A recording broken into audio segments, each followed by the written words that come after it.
જી sir, આપનું શુભ નામ? Doctor Manish શાળાવાલા. મનીષભાઈ, જે પ્રશ્ન ઉઠ્યો છે કે સિવિલ હોસ્પિટલમાં ડૉક્ટર નથી, ક્યારથી આ પ્રશ્ન છે? કયા કયા ડૉક્ટરોની ગેરહાજરી છે? શું તકલીફો છે? શું કહેશો તમે? આ પ્રશ્ન જે ઉઠ્યો છે ફિઝિશિયન માટે છે કે ફિઝિશિયન અવેલેબલ નથી. લગભગ 4 થી 5 વર્ષ પહેલાં ફિઝિશિયનની ટ્રાન્સફર અન્ય જગ્યાએ થઈ, ત્યાંથી આ ફિઝિશિયનની જગ્યા ખાલી છે. તેમ છતાં સરકારશ્રીની યોજના સીએમ સેતુ અન્વયે મેં બહારથી પ્રાઇવેટ ફિઝિશિયનને અહીંયા નિયુક્ત કર્યા છે, જે દિવસના 3 કલાક પ્રમાણે સેવા આપે છે. ટોટલ કેટલા ડૉક્ટરોની ગેરહાજરી છે સાહેબ અત્યારે? હાલ કેટલા ડૉક્ટર જોઈએ છે? અમારે જે મેડિકલ ઓફિસરની વાત કરું તો 14માંથી 3 જગ્યા ખાલી છે હાલમાં. અને સ્પેશિયાલિસ્ટમાં જોવા જઈએ તો ફિઝિશિયન, રેડિયોલોજિસ્ટ અને ક્લાસ 1માં બેના 2 ખાલી છે. રેડિયોલોજિસ્ટ અવેલેબલ થયા નથી, પણ ફિઝિશિયન સીએચસીમાં મળ્યા છે.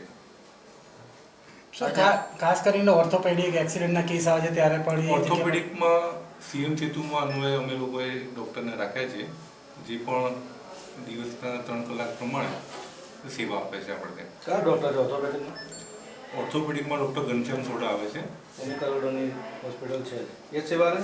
હા, એ જ આવે છે. પરંતુ ખુશીની વાત એ છે કે અહીંયા ગાડી પણ એમને જોઈન્ટ રિપ્લેસમેન્ટના જેના બહાર ખાસો ખર્ચો આવે એ નજીવા દરે અહીંયા ગાડી થાય છે. એ પણ અમારા માટે એક સારી વાત છે. સાહેબ, આ મહિલાનું હવે મૃત્યુ થઈ ગયું છે તો હોસ્પિટલ તરફથી આને કંઈ મદદ મળશે?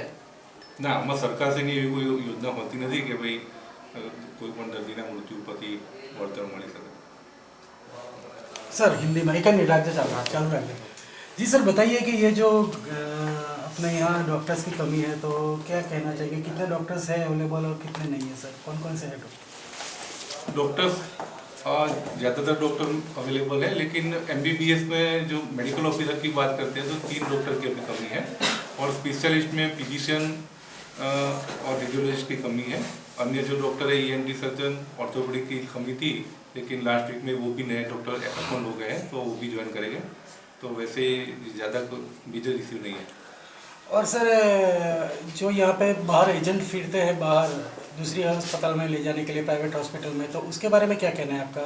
ये आपका सवाल मुझे तो गलत लगता है. वैसे कोई इसी हमारे ध्यान में आया नहीं है. जो आप कोई बता सके तो ठीक है, मैं इसके साथ पुलिस एक्शन ले सकता हूँ. मैं सर, ज़्यादातर एक्सीडेंट के केसेस यहाँ पे ज़्यादा आते हैं, उस टाइम डॉक्टर नहीं होते, तो उसके ऊपर क्या कहना है आपका? एक्सीडेंट के केस जहाँ जो हाईवे जो चल रहा है, नेशनल हाईवे है, इस तरफ एक्सप्रेस हाईवे चल रहा है और स्टेट हाईवे भी है, तो एक्सीडेंट के केस ज़्यादा आते हैं. यहाँ ऑर्थोपेडिक अवेलेबल नहीं है तो तभी हम प्राइमरी ट्रीटमेंट दे के उसको अहमदाबाद सिविल में रेफर करते हैं. सर, यानी मानते हो आप कि आप ऑर्थोपेडिक यहाँ डॉक्टर अवेलेबल है ही नहीं? ऑर्थोपेडिक डॉक्टर ने लास्ट वीक में ही यहाँ रेगुलर अपॉइंटमेंट ले लिए, तो ये हमारा प्रश्न है तो वो सॉल्व हो गया अभी. और फिजिशियन डॉक्टर का?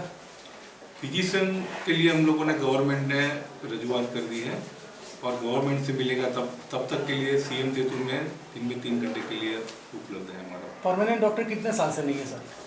परमानेंट डॉक्टर लगभग 4 साल से नहीं है. जो डॉक्टर ट्रांसफ़र हो गई तो फिर खाली है. Okay sir, thank you.